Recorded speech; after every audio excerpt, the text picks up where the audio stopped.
today we're going to discuss setup. Proper setup is the most important part of any maneuver. Let me show you what I'm talking about. Once you have collected all of the other data on your motorhome, you will know exactly what you need to do to properly set up for a maneuver. The setup is the most important part of any maneuver.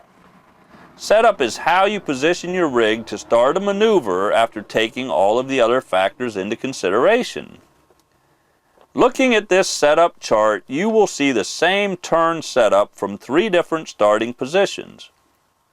On the left you see the coach starting its turn when the rear is adjacent with the obstruction. You can see how much room the motorhome needed to turn from this starting position.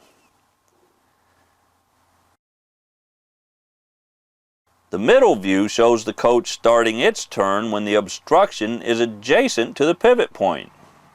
As you can see, the overall space required to complete the turn from this starting point is shortened by the length of the rear overhang on the motorhome.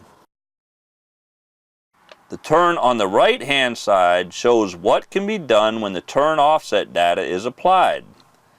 By setting up further away from the obstruction and starting to make your turn earlier, you would be able to turn into a much smaller lane or opening.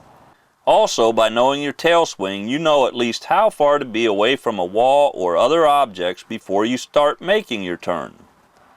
Something that really needs to be stressed here is don't force a turn. If there is not enough room to make the maneuver, stop and wait for traffic to clear before completing your turn. And if it doesn't look like there is enough room to make the maneuver, don't do it.